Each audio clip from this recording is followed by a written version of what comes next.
Alright, my name is Charlotte Christensen, and this is my final presentation for the College and Career Counseling course.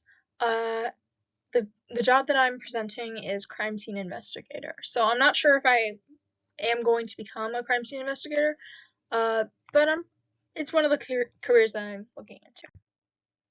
So a crime scene investigator, or CSI, is a forensic professional. They're supposed to collect, document, analyze evidence from crime scenes to help solve various cases. Um, they're the ones who collect samples, DNA samples from areas. They're the ones who block off various areas of interest at crime scenes. Why I chose this career. So I was drawn to this because I really like science, and I like the idea of mixing science and detective work together. I also I like I've always been a really big fan of puzzle games and stuff, and I like the challenge of piecing together clues to help deliver justice. I think it would be really fun emotionally and also really fun, just like fun workout for my brain. So yeah, I mean it is crimes, so but fun workout for my brain. So career overview. Some of the roles and responsibilities include securing and documenting, which is setting up perimeters to protect the scene, sketching or photographing and taking images of the evidence, logging important details such as signatures, dates, any of that.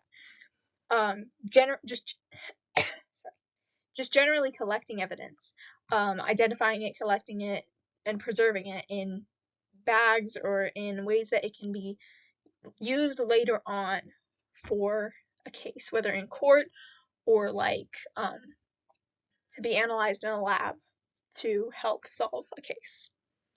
Uh, Collaboration. They get to work very closely with forensic scientists, detectives, police officers. They sometimes testify in court about how secure evidence is and how accurate it is. Um, Everyday duties are a little more different. So everyday duties obviously include securing and documenting, but that's like part of the general job description. Other than that, no two cases are really the same. A typical day would involve arriving at completely different scenes. It might be one or two, it might be just the one. Processing all of the locations and ensuring that all of the evidence is intact and going through the proper channels.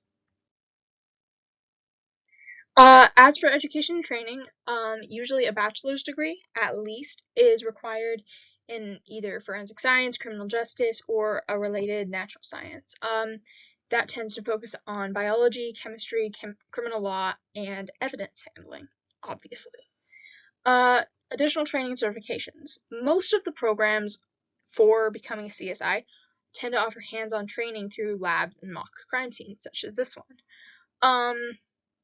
They create a fake crime scene and plant fake evidence to allow the students to hone their skills, essentially, in a simulated environment. There are certification programs such as a dedicated CSI certificate program from institutions like California State University of Long Beach. They provide on-the-job training and ensure knowledge of proper evidence collection and handling, as well as the legal protocols for that.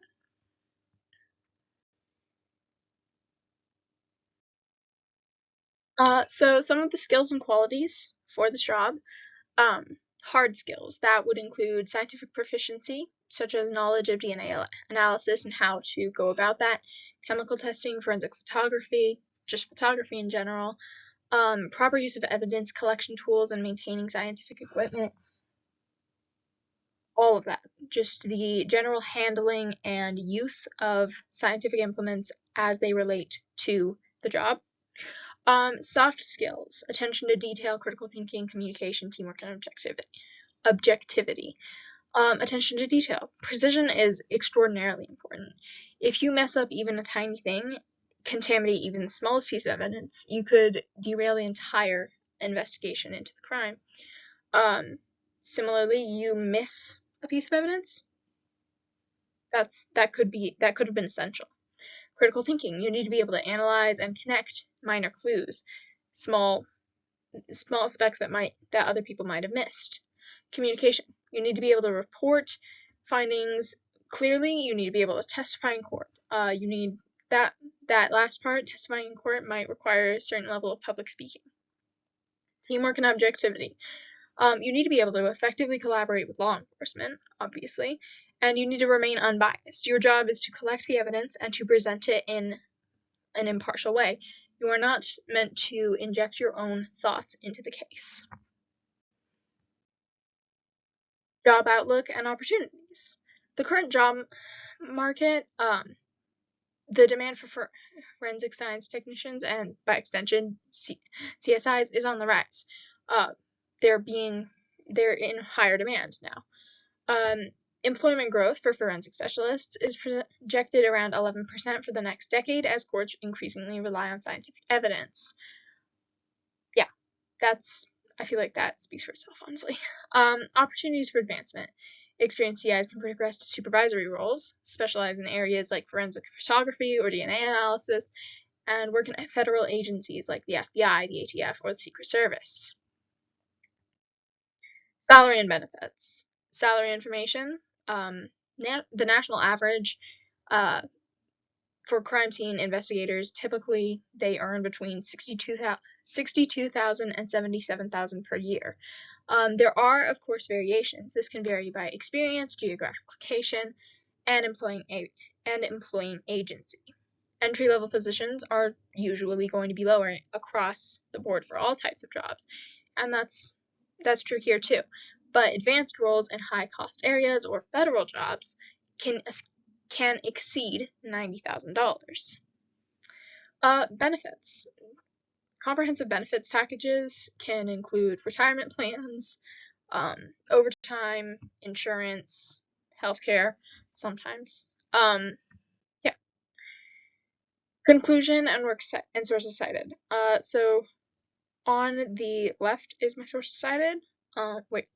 Right. On the right is my sources cited. Sorry. On the left is my conclusion. It would be both challenging and rewarding to be a crime scene investigator, and I think it would be interesting because it combines both my interest in science and justice. Woo, fun.